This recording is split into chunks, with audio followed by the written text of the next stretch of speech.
Salam uşaqlar. Deməli, Dimin test toplusunda 113-cü məsələ, çoxalma ontogenez mövzusunda 113-cü məsələnin izahını paylaşacağıq. Yəni, çox uşaqların çətinlik çəkdiyi bir tapşırıqdır. Burada baxırıq, məsələmizi oxuyuruq. Dişi kərtənkələnin yumurtalığın yetişmə zonasında 16 hüceyrədə qütblərə bir xromatidli xromosomlar çəkilib.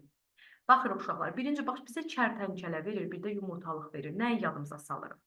Kərtənkələ sürünən olduğuna görə kərtənkələdə dişi fərdlər və erkək fərdlərin cinsiyyət xromosomlarını yazırıq. Deməli, dişi fərdlər X, Y, erkək fərdlər isə yalnız XX cinsiyyət xromosomlarını daşıyırlar. Və bizdə yumurtalıqdan danışdığına görə biz burada danışasıyıq meyoz prosesindən, meyozdan danışasıyıq. Və bilirik ki, meyoz 2 mərhələdən ibarətdir. Meyoz 1 və meyoz 2-dən ibarətdir. Və deyir ki, yumurtalığın yetişmə zonasında. Və biz bilirdik ki, qametlərin əmələ gəlməsi 3 mərhələdə baş verirdi. Bir baş verirdi, bunu silməyək, bir baş verirdi çoxalma zonasında, baş verirdi böyümə zonasında, bir də baş verirdi yetişmə zonasında. Çoxalma zonasında hüceyrələr çoxlu miqdarda mitoz yolla bölünürdülər. Çoxlu miqdarda bunlardan hüceyrələr əmələ gəlirdi. Əmələ gələn hüceyrələr sonda hər biri 2N2C xromosom dəstinə malik olurdu. 2N2C. Hər biri 2N2C xromosom dəstinə malik olurdu. Sonra biz baxırdıq ki, 2N2C sonra hər biri daxil olurdu böyümə zonasına. Böyümə zonasına daxil olan hüceyrələr interfaza keçirirdilər. İnterfazanın əvvəlində 2N2C ilə daxil olurdular, amma sonda 2N4C xromosom dəsti ilə bu mərhələni yekunlaşdırırdılar. Çünki postsintetik dövrdə 2N4C olurdu. Yetişmə zonasına isə, baxın burada yetişmə zonasıdır.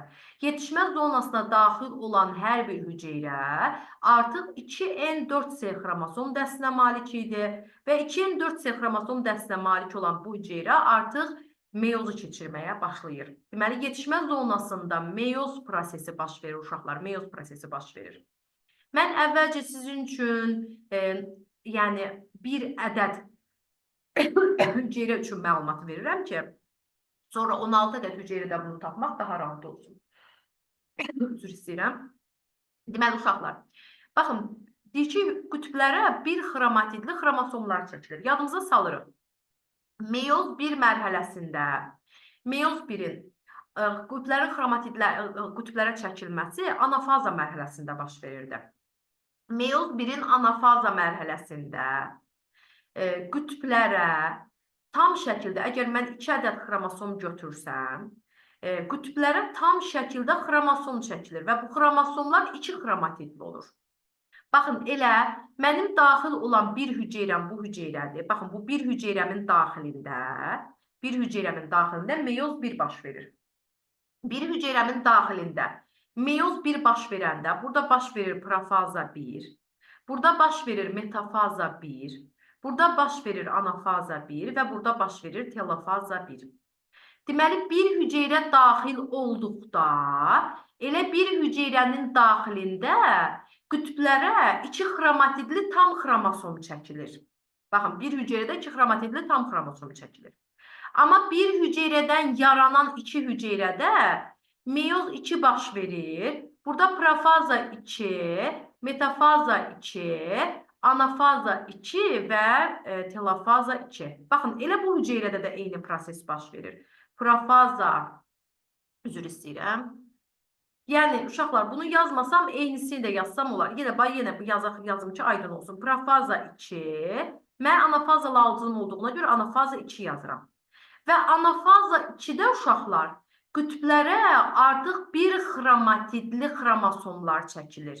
Bir xromatidli. Baxın, həm bu hüceyrədə, həm də bu hüceyrədə qütblərə bir xromatidli xromosom çəkilir. Ona görə, baxın, mən soruşur ki, neçə dənə qamet alıb? Sonda. Deməli, sonda yumurtalıqda bir ədəd qamet alınırdı. Əmələ gələn bu 3 dənə hüceyrə yönəldici cisimcik adlanırdı.